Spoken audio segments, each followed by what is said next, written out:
Guys welcome back to the channel. ಮೊದಲನೇದಾಗಿ Evil ಬಗ್ಗೆ ಮಾತಾಡೋದಾದ್ರೆ ರೀಸೆಂಟ್ ಆಗಿ ಒಂದು ವಿಡಿಯೋದಲ್ಲಿ ನಾನು ನಿಮಗೆ ತಿಳಿಸಿದ್ದೆ ಡಬ್ಲ್ಯೂ ಅವರು NJPW ಇಂದ ಇವಿಲ್ ನ ಕರ್ಕೊಂಡು ಬಂದಿದ್ದಾರೆ ಅಂಡ್ ಇವಿಲ್ ಅವರು ಡಬ್ಲ್ಯೂ ಕಾಂಟ್ರಾಕ್ಟ್ ನ ಸೈನ್ ಮಾಡ್ಕೊಂಡಿದ್ದಾರೆ ಅಂತ ಅಂಡ್ ಆದಷ್ಟು ಬೇಗ ಅವರು ಡಬ್ಲ್ಯೂ ಗೆ ಬರಬಹುದು ಅಂತಾನು ಕೂಡ ತಿಳಿಸಿದ್ದೆ. ಅಂಡ್ ಅದೇ ರೀತಿ ಇವತ್ತಿನ NXT ಶೋ ಅಲ್ಲಿ ನಮಗೆ ಇವಿಲ್ ನ ಡಬ್ಲ್ಯೂ ಡೆಬ್ಯೂ ನೋಡೋದಕ್ಕೆ ಸಿಕ್ಕಿದೆ. ಅವರು ಡೈರೆಕ್ಟ್ ಆಗಿ ಬಂದು NXT ಚಾಂಪಿಯನ್ ಮುಂದೆ ನಿಂತ್ಕೋತಾರೆ ಅಂತಾನೆ ಹೇಳ್ಬೇಕು. ನಿಜವಾಗ್ಲೂ ಅದ್ಭುತವಾದ ರಿಯಾಕ್ಷನ್ ಇವಿಲ್ ಗೆ ಸಿಗುತ್ತೆ. ನೋಡ್ಬೇಕು ಗೈಸ್, ಇವಿಲ್ ನ ಬುಕ್ಕಿಂಗು ಇನ್ ಮುಂದೆ ನಮಗೆ ಡಬ್ಲ್ಯೂ ಕಂಪನಿಯಲ್ಲಿ ಯಾವ ರೀತಿ ನೋಡೋದಕ್ಕೆ ಸಿಗುತ್ತೆ ಅಂತ. ನಾನಂತೂ ಇವರ ಮ್ಯಾಚಸ್ ಗಳನ್ನು ಕೂಡ ನೋಡಿಲ್ಲ, ನೋಡಬೇಕು ಇವ್ರನ್ನ ಡಬ್ಲ್ಯೂ ಅವರು ಯಾಕೆ ತನ್ನ ಕಂಪನಿಗೆ ಕರ್ಕೊಂಡು ಬಂದ್ರು ಅಂತ ಪೊಟೆನ್ಶಿಯಲ್ ಇವರಲ್ಲಿ ಏನಿದೆ ಅಂತ. ನೆಕ್ಸ್ಟ್ ಅಪ್ಡೇಟ್ ಕಡೆ ಬರೋದಾದ್ರೆ ಇದಿರ್ತಕ್ಕಂಥದ್ದು ಬ್ಯಾಕ್ಲಾಶ್ ಬಗ್ಗೆ. ಇನ್ನು ಕೇವಲ 2 ವಾರ ಮಾತ್ರ ಬಾಕಿ ಇದೆ. ಬ್ಯಾಕ್ಲಾಶ್ ಪ್ರೀಮಿಯಂ ಲೈವ್ ಇವೆಂಟ್ ನಮಗೆ ನೋಡೋದಕ್ಕೆ ಸಿಗುತ್ತೆ. ಡಬ್ಲ್ಯೂ ಅವರು 3 ಮ್ಯಾಚಸ್ ಗಳನ್ನ ಅಫಿಷಿಯಲ್ ಆಗಿ ಬ್ಯಾಕ್ಲಾಶ್ ಗೆ ಕನ್ಫರ್ಮ್ ಮಾಡಿದ್ದಾರೆ.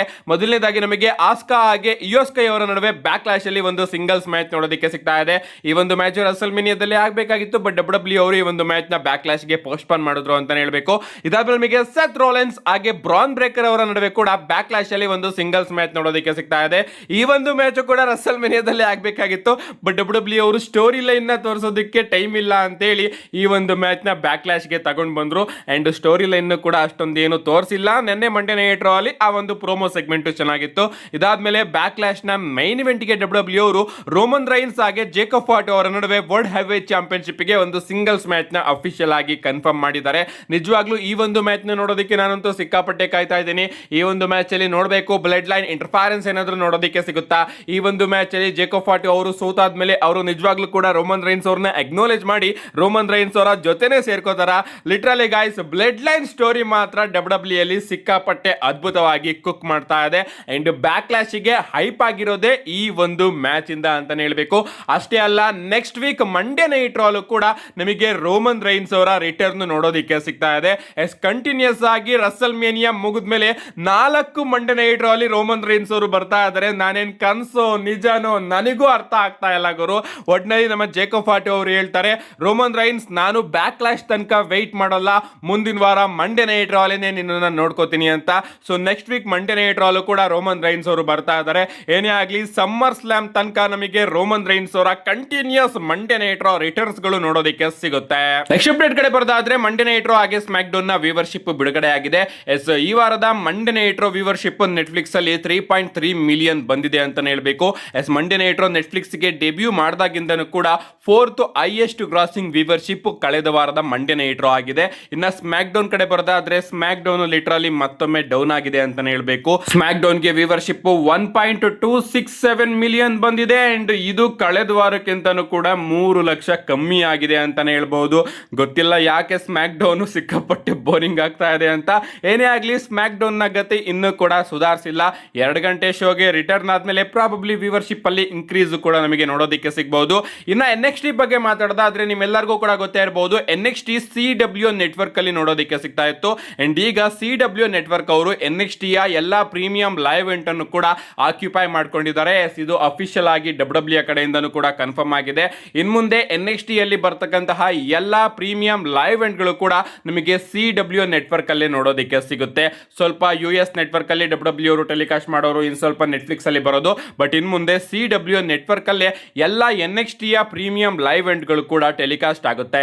ನೆಕ್ಸ್ಟ್ ಅಪ್ಡೇಟ್ ಕಡೆ ಬರೋದಾದ್ರೆ ಇದಿರ್ತಕ್ಕಂಥದ್ದು ಸ್ಟೆಫನಿ ವೆಕರ್ ಅವರ ಬಗ್ಗೆ. ಲಿಟರಲಿ ಗೈಸ್ ಬ್ಯಾಡ್ ನ್ಯೂಸ್ ಅಂತಾನೆ ಹೇಳ್ಬೇಕು. ನಮ್ಮ ಸ್ಟೆಫನಿ ವೆಕರ್ ಅವರಿಗೆ ಸೀರಿಯಸ್ ಇಂಜುರಿ ಆಗಿದೆ.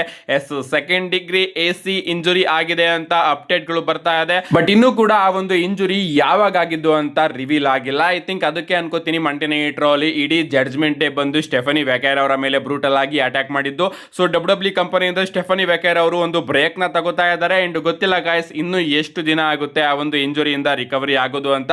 ಏನೇ ಆಗ್ಲಿ ಆದಷ್ಟು ಬೇಗ ಸ್ಟೆಫನಿ ವೆಕರ್ ಅವರು ರಿಕವರಿ ಆಗ್ಲಿ ಅಂತ ಕೇಳ್ಕೊಳ್ಳೋಣ. ನಮ್ಮ ನೆಕ್ಸ್ಟ್ ಅಂಡ್ ಫೈನಲ್ ಅಪ್ಡೇಟ್ ಕಡೆ ಬರೋದಾದ್ರೆ ಇದಿರ್ತಕ್ಕಂಥದ್ದು ನಮ್ಮ ಟ್ರೈಬಲ್ ಚೀಫ್ ರೋಮನ್ ರೈನ್ಸ್ ಅವರ ಬಗ್ಗೆ. ರೋಮನ್ ರೈನ್ಸ್ ಅವರು ಹೇಳ್ಬಿಟ್ಟಿದ್ದಾರೆ, ನನ್ನ ಸ್ಟೋರಿನ ನಾನೇ ಬುಕ್ ಮಾಡ್ಕೋತೀನಿ ಅಂತ. ಸೊ ಸಮ್ಮರ್ ಸ್ಲಾಮ್ ತನಕ ಗಾಯ್ಸ್ ರೋಮನ್ ರೈನ್ಸ್ ಅವರು ಎಲ್ಲೆಲ್ಲಿ ಯಾವ ಸ್ಟೋರಿ ಲೈನ್ ಅಲ್ಲಿ ಇರ್ತಾರೋ ಅದರಲ್ಲಿ ನಿಜವಾಗ್ಲೂ 50% ಅಂತೂ ರೋಮನ್ ರೈನ್ಸ್ ಅವರ ಇನ್ವಾಲ್ವ್ಮೆಂಟ್ ಇದ್ದೇ ಇರುತ್ತೆ. ನಿಮ್ಮೆಲ್ಲರಿಗೂ ಕೂಡ ಗೊತ್ತೇ ಇರಬಹುದು, ಡಬ್ಲ್ಯೂ ಅವರು ಸಿಕ್ಕಾಪಟ್ಟೆ ಡೌನ್ ಗೆ ಹೋಗಿತ್ತು. ಅಂಡ್ ರಾಯಲ್ ರಂಬಲ್ ಅಲ್ಲಿ ಬಂದು ರೋಮನ್ ರೈನ್ಸ್ ಅವರು ಹೇಳಿದ್ರು, ಈ ಒಂದು ಕಂಪನಿ ಮುಳುಗ್ತಾ ಇದೆ ಅಂಡ್ ಇದನ್ನ ಎತ್ತಿಡಿಯೋದಕ್ಕೆ ನಾನು ಬಂದಿದ್ದೀನಿ ಅಂತ. ರಸಲ್ಮೇನಿಯಾದಲ್ಲಿ ಅದೇ ರೀತಿ ಅವರು ಚಾಂಪಿಯನ್ ಆಗೋದ್ರ ಮುಖಾಂತರ ಈ ಒಂದು ಕಂಪನಿನ ಮೇಲ್ಗಡೆ ತಗೊಂಡು ಹೋಗ್ತಾ ಇದ್ದಾರೆ. ಅಷ್ಟೇ ಅಲ್ಲ, ಸಮ್ಮರ್ ಸ್ಲಾಮ್ ತನಕ ನಮ್ಮ ರೋಮನ್ ರೈನ್ಸ್ ಅವರು ತಿಳಿಸಿದ್ದಾರೆ, ನಾನು ಫುಲ್ ಟೈಮ್ ಆಗಿ ರಿಟರ್ನ್ ಆಗ್ತಾ ಇದ್ದೀನಿ ಅಂತ. ಸೊ ಸಮ್ಮರ್ ಸ್ಲಾಮ್ ತನಕ ನಮ್ಮ ರೋಮನ್ ರೈನ್ಸ್ ಅವರ ಅಪೋನೆಂಟ್ ಆಗಿ ಯಾರ್ಯಾರು ಬರ್ತಾರೋ ಅವ್ರನ್ನೆಲ್ಲರನ್ನು ಕೂಡ ರೋಮನ್ ರೈನ್ಸ್ ಅವರೇ ಒಂದು ರೀತಿ ಚೂಸ್ ಮಾಡ್ತಾರೆ ಅಂತಾನೆ ಹೇಳ್ಬೇಕು. ಅಂಡ್ ಅದಕ್ಕೋಸ್ಕರನೇ ಅವರು ತನ್ನ ಫಸ್ಟ್ ಅಪೋನೆಂಟ್ ಆಗಿ ಜೇಕೋ ಫಾಟುನ ಚೂಸ್ ಮಾಡಿದ್ರು ಅಂತ ಅನ್ಕೋತೀನಿ. ಸೊ ಬ್ಲಡ್ ಲೈನ್ ಸ್ಟೋರಿನ ಅವರು ಇಲ್ಲಿಂದ ಕಿಕ್ ಆಫ್ ಮಾಡಿದ್ದಾರೆ. ನೋಡ್ಬೇಕು ಗಾಯ್ಸ್ ಸಮ್ಮರ್ ಸ್ಲಾಮ್ ಅಷ್ಟೊತ್ತಿಗೆ ರೋಮನ್ ರೈನ್ಸ್ ಅವರ ಅಪೋನೆಂಟ್ ಆಗಿ ಯಾರು ಬರ್ತಾರೆ ಅಂತ. ನಿಜವಾಗ್ಲೂ ನನ್ನ ಕೈಯಲ್ಲಿ ಈಗ ಇಮ್ಯಾಜಿನೇಷನ್ ಕೂಡ ಮಾಡ್ಕೊಳ್ಳೋದಕ್ಕೆ ಆಗ್ತಿರ್ಲಿಲ್ಲ. ನೀವೇನಾದ್ರೂ ಗೆಸ್ ಮಾಡಿ, CM ಪಂಕ್ ಅವರಿಗೆ ಸಪೋರ್ಟ್ ಮಾಡ್ತಾ ಇಲ್ವಲ್ಲ, CM ಪಂಕ್ ಅವರು ಗೆದ್ದಿದ್ರೆ ಚೆನ್ನಾಗಿರೋದು ಅಂತಿರಲ್ಲ. CM ಪಂಕ್ ಅವ್ರು ಏನಾದ್ರೂ ಗೆದ್ದಿದ್ರೆ ಏನಾಗಿರೋದು? ಅವರು ಕೂಡ ಕೋಡಿ ರೋಡ್ಸ್ ಅವರ ರೀತಿ ಬಂದಿರೋರು, ಪ್ರಾಮಿಸ್ಗಳನ್ನ ಕಟ್ ಮಾಡಿರೋರು, ಹೋಗಿರೋರು. ನಮಗೆ ಬ್ಲಡ್ ಲೈನ್ ಮಜಾ ಸಿಗ್ತಾ ಇರಲಿಲ್ಲ ಮಂಡೇ ನೈಟ್ ರಾ ಹಾಗೆ ಸ್ಮ್ಯಾಕ್ ಡೌನ್ ಅಲ್ಲಿ. ನಿಜವಾಗ್ಲೂ ಒಂದು ಬೆಸ್ಟ್ ಡಿಸಿಷನ್ ಅಂತಾನೆ ಹೇಳ್ಬೇಕು. ಅಂಡ್ ರೋಮನ್ ರೈನ್ಸ್ ಅವರು ಹೇಳ್ದಂಗೆ ಮಾಡ್ತಾ ಇದ್ದಾರೆ, WWE ನ ಇಂಟ್ರೆಸ್ಟಿಂಗ್ ಆಗಿ ಕನ್ವರ್ಟ್ ಮಾಡ್ತಾ ಇದ್ದಾರೆ. ನೋಡ್ಬೇಕು ಗಾಯ್ಸ್ ಸಮ್ಮರ್ ಸ್ಲಾಮ್ ತನಕ ರೋಮನ್ ರೈನ್ಸ್ ಅವರ ಫುಲ್ ಟೈಮ್ ಆ ಒಂದು ಗಿಮಿಕ್ ಯಾವ ರೀತಿ ಇರುತ್ತೆ ಅಂಡ್ ಆ ಒಂದು ಬ್ಲಡ್ ಲೈನ್ ಸ್ಟೋರಿ ಲೈನ್ ನ ಯಾವ ಲೇಯರ್ಸ್ ಗಳನ್ನ WWE ಅವರು ಓಪನ್ ಮಾಡ್ತಾರೆ ಅಂತ.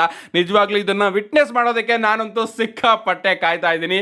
2 ವರ್ಷದಿಂದ ಏನ್ WWE ತಣ್ಣಗಾಗಿತ್ತು, ಈಗ ಅದು ಮತ್ತೊಮ್ಮೆ ಬಿಸಿ ಆಗ್ತಾ ಹೋಗ್ತಾ ಇದೆ. See you guys in my next video.